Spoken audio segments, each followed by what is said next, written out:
Hello everyone, welcome to our channel current on affairs. तो आज हम 24 अप्रैल के करंट अफेयर डिस्कस करेंगे और उससे पहले कल के करंट अफेयर का क्विक रिवीजन लेंगे। तो कल का पहला क्वेश्चन था, हाल ही में एक रिपोर्ट आई है जिसका नाम है trade and development report update April 2024। इसके अनुसार भारत की अर्थव्यवस्था साल 2024 में कितने प्रतिशत की दर से बढ़ने का अनुमान है? तो आंसर इसका 6.5%। और ये रिपोर्ट कौन छापता है? ये रिपोर्ट छापता है UNCTAD यानी कि United nation conference on trade and development. इसका हेडक्वार्टर है जेनेवा में। जेनेवा है स्विट्जरलैंड में। और ये संगठन एक और रिपोर्ट छापता है जिसका नाम है world investment report. World investment report भी छापता है UNCTAD। हाल ही में थल सेना अध्यक्ष जिनका नाम है जनरल मनोज पांडे, इन्होंने किस कंट्री में उच्च तकनीक IT प्रयोगशाला का उद्घाटन किया? तो ये किया उज्बेकिस्तान में। उज्बेकिस्तान की कैपिटल है ताशकंद। ताशकंद। और यहाँ पे एक शहर है समरकंद। समरकंद। समरकंद में इस साल COP 14 होगी, ये भी याद रखना। हाल ही में वर्ल्ड AI क्रिएटर अवार्ड्स ने दुनिया की पहली मिस AI ब्यूटी पीजेंट की घोषणा की। तो मिस AI के विजेता को कितनी राशि का नगद पुरस्कार दिया जाएगा? तो ये दिया जाएगा $5000 का। और आपको यहाँ बता दूं, इस साल मिस यूनिवर्स का आयोजन कहाँ पर होगा? तो मिस यूनिवर्स का आयोजन होगा मैक्सिको में। मैक्सिको में। हाल ही में किस कंपनी ने आइडिएशन X का पहला संस्करण लॉन्च किया? तो ये किया SBI लाइफ इंश्योरेंस कंपनी ने। और इंश्योरेंस को लेकर हमारा लक्ष्य क्या है? हमारा लक्ष्य है कि साल 2047 तक हमें भारत के हर नागरिक का इंश्योरेंस करना है। और ये लक्ष्य किस एजेंसी ने रखा है? तो एजेंसी का नाम है IRDAI, इरडई। हाल ही में किसने 74.35 मीटर की दूरी पर डिस्कस थ्रो फेंककर ट्रैक एंड फील्ड की हिस्ट्री का सबसे पुराना रिकॉर्ड तोड़ा? तो ये तोड़ा है माइकोलस अल्केना ने। माइकोलस अल्केना, इनका संबंध है लिथुवेनिया कंट्री से। और ये लिथुवेनिया कंट्री नेटो मेंबर भी है। और नेटो की पिछले साल समिट भी हुई थी लिथुवेनिया में। और नेटो की इस साल समिट होगी वॉशिंगटन DC में। हाल ही में किसने बैडमिंटन एशिया चैंपियनशिप 2024 में पुरुष एकल यानी कि मैन सिंगल का खिताब किसने जीता? तो ये जीता है जोनाथन क्रिस्टी ने। इनका संबंध है इंडोनेशिया से। और अगर आपसे पूछे वीमन सिंगल, तो वीमन सिंगल का खिताब जीता है चाइना की वांग झी यी ने। वांग झी यी ने। और ये चैंपियनशिप कहाँ पर हुई थी? तो ये हुई थी चाइना में। चाइना में एक शहर है निंगबो। निंगबो। हाल ही में बजारनी बेनेडिक्टसन किस कंट्री के नए PM बने? तो ये बने हैं आइसलैंड के। हालिया जानकारी के अनुसार लता दीनानाथ मंगेशकर पुरस्कार से किसे सम्मानित किया जाएगा? तो ये किया जाएगा अमिताभ बच्चन को। और ये लता दीनानाथ मंगेशकर अवार्ड हर साल 24 अप्रैल को दिया जाता है। ये पहली बार दिया गया था साल 2022 में। किसको? नरेंद्र मोदी जी को। और पिछले साल यानी कि साल 2023 में दिया गया था ये आशा भोसले को। हाल ही में जैनसन चेकर बोर्ड और मून खबरों में रहा। ये क्या है? ये मछली की प्रजातियां हैं। और ये कहां पर पाई गई? तो ये पाई गई हैं लक्षद्वीप के पास एक सागर है लाकाडीव। लाकाडीव या लाकादीव। लाकादीव सागर में पाई गई हैं मछली की 3 प्रजातियां, जैनसन, चेकरबोर्ड और मून। तो बढ़ते हैं आज की वीडियो की तरफ। आज का पहला क्वेश्चन है, हाल ही में अमेरिका, जापान और फिलीपींस के बीच में पहला त्रिपक्षीय शिखर सम्मेलन हुआ। इसका आयोजन कहां पर हुआ? तो इसका आयोजन हुआ है वॉशिंगटन DC में। एक्चुअली बात क्या है, जापान तो ईस्ट चाइना सी और फिलीपींस साउथ चाइना सी। जापान पूर्वी चीनी सागर और फिलीपींस दक्षिणी चीनी सागर में चाइना के हस्तक्षेप के कारण बहुत परेशान आ चुके हैं। इसीलिए जापान और फिलीपींस ने अमेरिका के साथ एक त्रिपक्षीय शिखर सम्मेलन किया। कहां पर? वॉशिंगटन DC में। और आपको यहां बता दूं, अमेरिका, जापान, फिलीपींस और इनमें एक और देश जोड़ दो, ऑस्ट्रेलिया।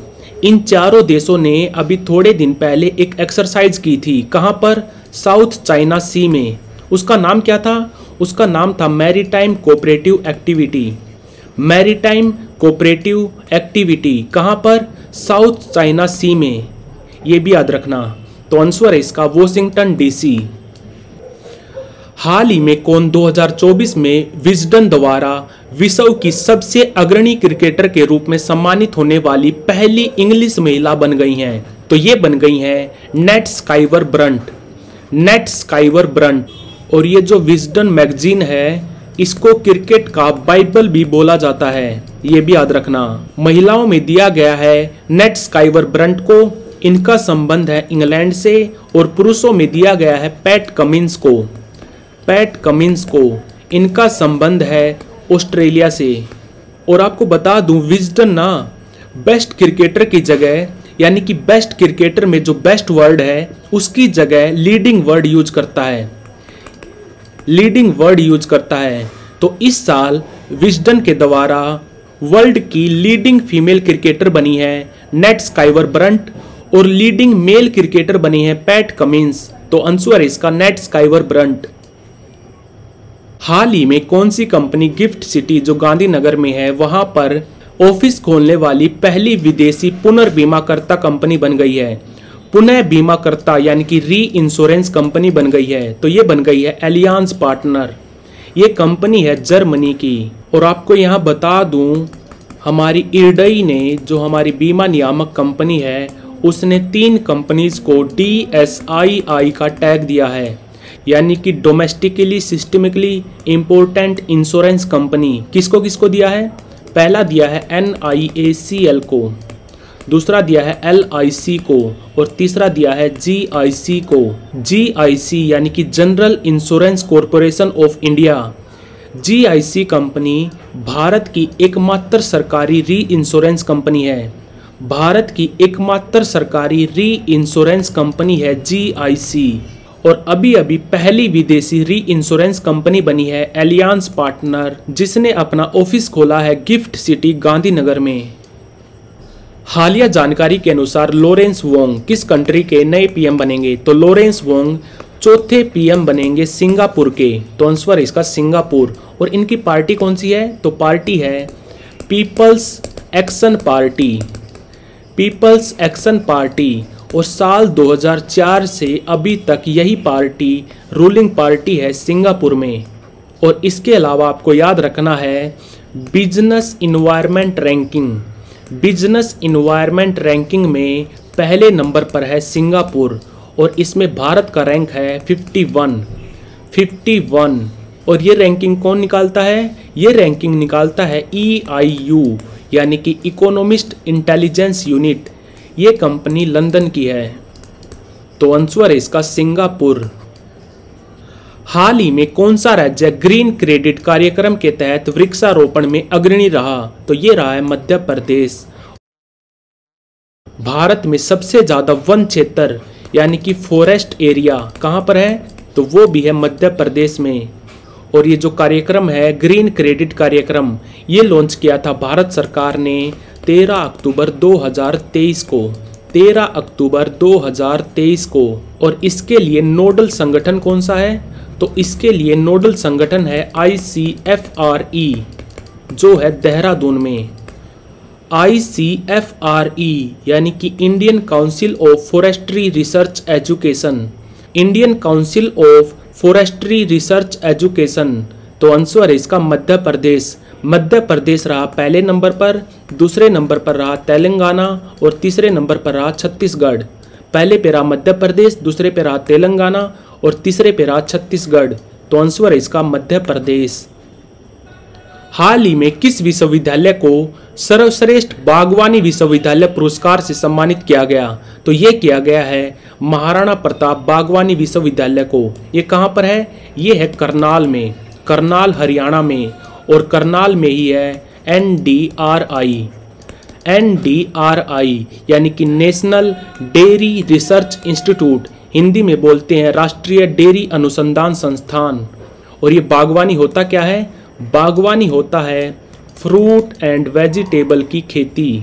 तो सर्वश्रेष्ठ बागवानी विश्वविद्यालय का पुरस्कार दिया गया है महाराणा प्रताप बागवानी विश्वविद्यालय को। चंद्रमा के सुदूर भाग पर स्थापित होने वाला रेडियो टेलीस्कोप जिसका नाम है प्रत्यूष हाल ही में खबरों में रहा। इसका निर्माण किसने किया?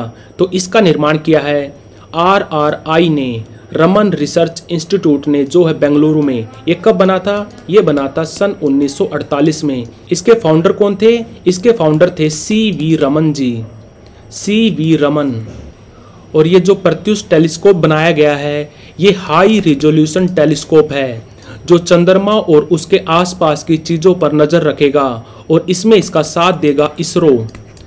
इसमें RRI का साथ देगा इसरो। इसरो कब बना था? इसरो बना था 1969 में। तो आंसर है इसका रमन रिसर्च इंस्टीट्यूट जो है बेंगलुरु में।